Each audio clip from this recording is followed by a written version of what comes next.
Kamusta? Ako si Teacher Roby. Andam na ba mo sa tong bag-o na storya?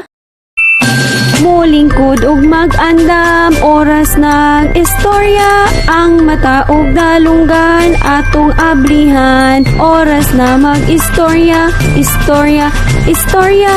Oras na mag-istorya, andam ko maminaw. Oras na mag-istorya, istorya, istorya. Oras na mag-istorya, andam ko maminaw. Ako'y istorya. Ang kamatis ni Peles.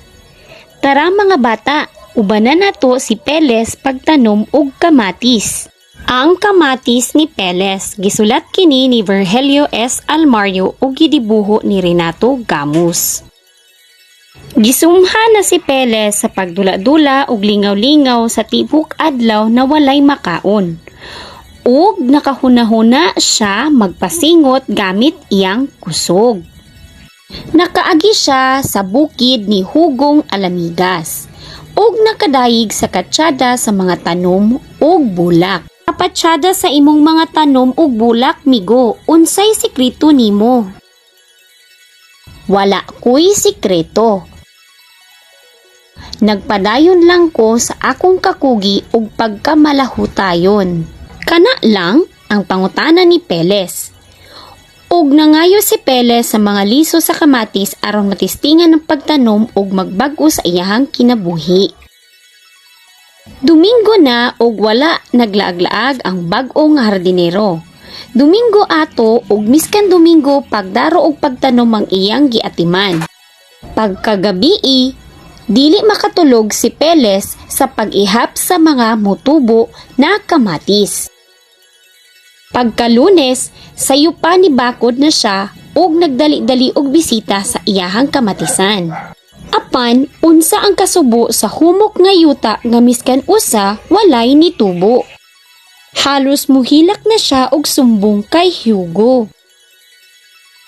Pero nakatawa si Hugo. Ayaw pag-apura kay ang pagtanom og kamatis kay dili sayon. Bubui lang jud per me aron sigurado nga naay mutubo. Martes pagkahuman og pamubo ni Peles tibuok niyang adlaw kini gibantayan. Pagkagabi nagsindi siya og kandila para dili mahadlok sa ngitngit ang mga sidling.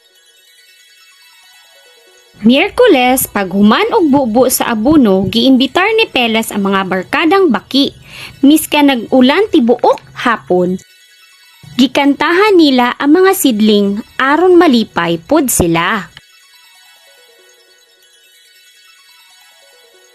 Huwebes, paghuman og basok sa mga gitubo na sagbot, si Peles nagdala og daghang libro.